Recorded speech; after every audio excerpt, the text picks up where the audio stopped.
Olá, meus irmãos, meus amigos. Ontem estávamos tratando da parte 1 desse assunto, mediador de uma melhor aliança em melhores promessas. Hoje nós vamos dar sequência com a parte 2.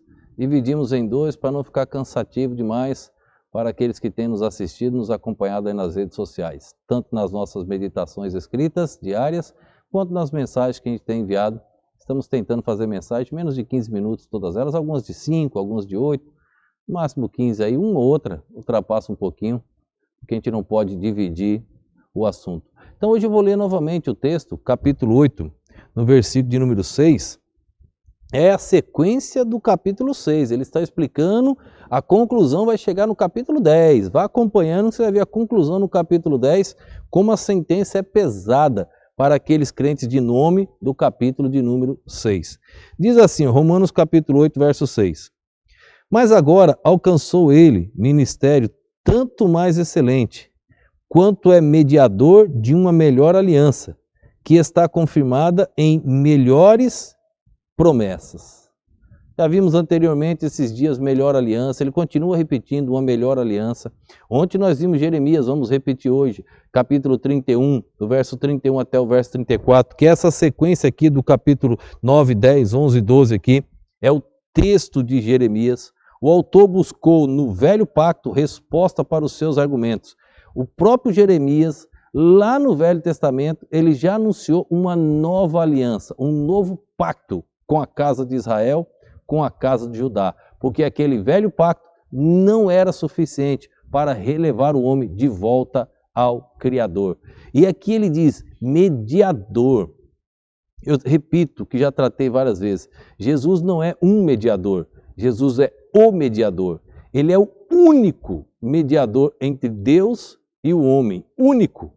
Os demais não tinham poder de levar o homem de volta ao Criador.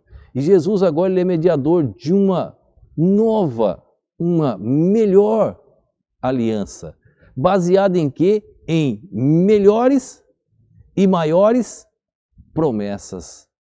Melhores e maiores promessas. Este é o Jesus que nós cremos. Este é o Jesus do cristianismo. Esse é o Jesus da palavra perfeita que traz salvação e vida eterna. O outro Jesus mencionado por Paulo no capítulo 11 de 2 Coríntios, ele não dá vida eterna. Outro Jesus, outro Espírito, outro Evangelho não traz vida eterna. Jesus Cristo traz vida eterna. Agora é interessante, por que uma nova aliança, por que um novo pacto? O autor está tratando disso de uma forma profunda. Ele está mostrando isso. Por que essa nova aliança, esse novo pacto com agora nesta época? Ele já tinha tratado isso no capítulo 7, verso 11 e verso 12, quando ele falou do sacerdócio de Cristo. Ele diz que teria que haver mudança se houvesse uma nova ordem sacerdotal. Vamos ver, Hebreus capítulo 7, verso de número 11 e o verso de número 12. Veja o que diz.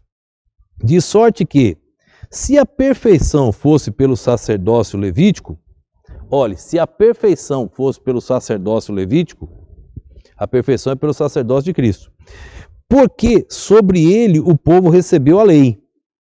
Que necessidade havia logo de que outro sacerdote se levantasse segundo a ordem de Melquisedeque e não fosse chamado segundo a ordem de Arão?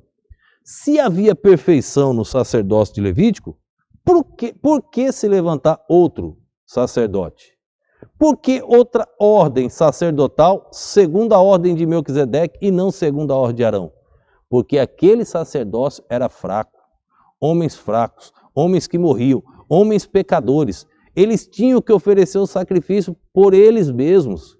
Jesus não ofereceu sacrifício por ele, porque ele é Deus, ele é perfeito, imaculado, ele nunca pecou. Ele é o Filho do Deus vivo, ele é o Deus eterno. Então imagine, ele é Deus encarnado. Deus veio na pessoa de um ser humano para nos salvar. Imagina que tamanha bênção. O autor tratando disso com aqueles crentes de nome, como ficavam embaraçados. Às vezes os crentes ficam embaraçados na época atual, porque são crentes que se fizeram negligentes, não estudaram a Bíblia. Então eles ficam meio embaraçados com alguns ensinos e são levados por ensinos de pessoas erradas. A filosofia é ensinamento diabólico de tal maneira que muitos tentam contradizer o que diz a Bíblia. Não há possibilidade. Só que esses são mais claros de serem detectados. E aqueles que estão ensinando dentro dos púlpitos das igrejas, usando a palavra, usando a Bíblia. Lembre-se que a primeira vez que Satanás abriu a boca de registro bíblico, ele usou a palavra de Deus. Ele é astuto. Ele usou a palavra do Criador para tentar Eva e Eva caiu nas palavras do inimigo. Cuidado, muitos estão usando a Bíblia de maneira errada. Não creia no que eu ensino. Pergunte ao Espírito Santo se o que eu ensinei vem de Deus ou não. Escute a voz do Senhor. Ele falando sobre isso, se era a perfeição estava no sacerdócio levítico, não tinha que se levantar outro. Mas se levantou outra ordem sacerdotal, ele diz a lei teria que ser mudada. Verso de número 12. Porque, mudando-se o sacerdócio, necessariamente se faz também mudança da lei. Mudando o sacerdócio, necessariamente se faz mudança da lei. Uma nova aliança baseada em melhores promessas. A nova aliança provê uma nova lei. Vamos ver Romanos, capítulo 8, verso 2. Paulo escrevendo à igreja que estava em Roma, capítulo 8, versículo de número 2, ele diz assim, ó: porque a lei do Espírito de vida em Cristo Jesus me livrou da lei do pecado e da morte. Porque a lei do Espírito de vida em Cristo Jesus me livrou da lei do pecado e da morte. Por isso que tinha que ter mudança na lei. Por este motivo. Porque Jesus vem com uma nova aliança, um novo pacto em melhores promessas. A promessa de Cristo, irmãos, é vida eterna. A promessa de Cristo é uma segurança eterna. O velho pacto era temporário. Jesus, irmãos, dá vida eterna. Por isso um salvo jamais pode perder a sua salvação. Jamais. Jesus, ele é o mediador de uma nova aliança baseado em melhores promessas. Tem uma palavra interessante aqui em Hebreus, e ela está lá no Velho Testamento, que ele faz a citação do Velho Testamento, no versículo de número, capítulo 8, no versículo de número 8, ele usa uma palavra aqui, estabelecerei.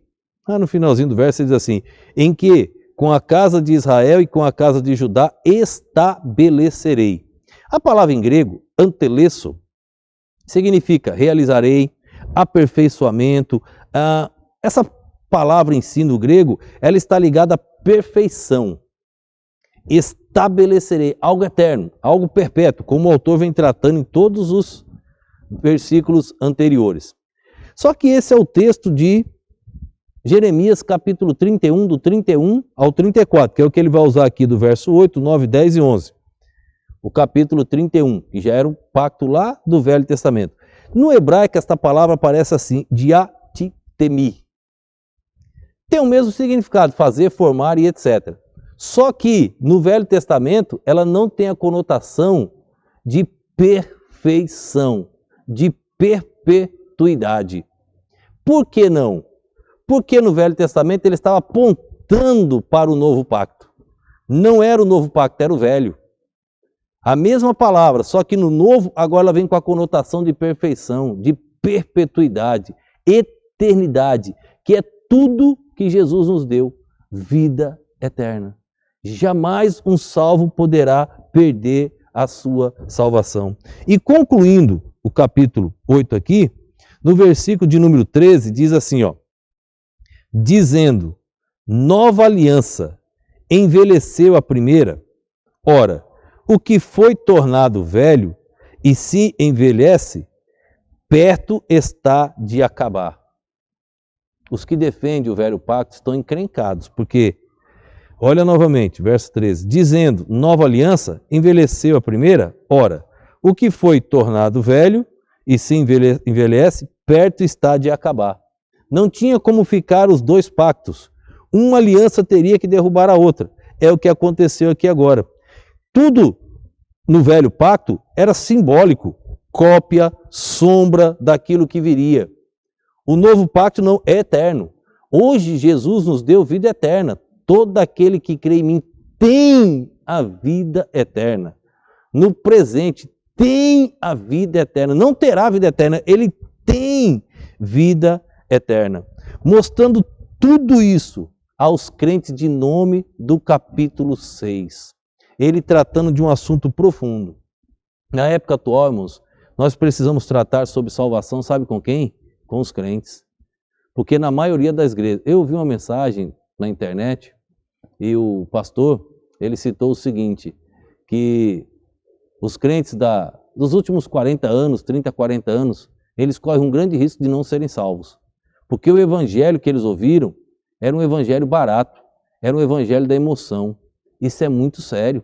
Aqueles crentes de Hebreus 6, eles não eram salvos, os crentes nominais. Os crentes firmes eram salvos, os crentes fracos eram salvos, mas os crentes de nome não eram salvos. E o autor está tratando desse assunto profundo para afirmar os crentes fracos, ver se eles tomavam uma decisão mais séria, e os de nome, para ver se alguns deles poderiam talvez tomar uma decisão. Mas o autor chegou a dizer que era impossível, porque eles já tinham aproveitado de tudo e não tomaram a decisão. Muitas pessoas estão na igreja no comodismo. Nunca tomaram a decisão. Estão dentro das igrejas, foram batizados e tudo, mas não são salvos. Este é o grande perigo. E o autor foi ousado em tratar desse assunto tão profundo com aqueles tipos de crente, viu? Que os pastores, os colegas, os missionários tenham coragem de levar o assunto salvação, a doutrina da salvação de maneira séria. Pois a doutrina da salvação é vida eterna. O que passa disso é de procedência maligna. O salvo jamais poderá perder a sua salvação. Vamos orar. Obrigado, Pai, por mais esse dia, por mais esse momento. Obrigado por estar na tua casa, ó Deus, e gravando mensagens. E assim, Deus, peço tua bênção por todos aqueles que estão assistindo e ouvindo. Obrigado por todos que têm compartilhado, ó Deus, esses estudos com outras pessoas, que possamos alcançar muitas almas para a glória do Senhor. Que todos os méritos sejam direcionados ao teu Filho Jesus Cristo e que somente o Senhor, ó Pai, seja exaltado. Eu te peço no nome e no poder do nosso Senhor e Salvador Jesus Cristo. Amém.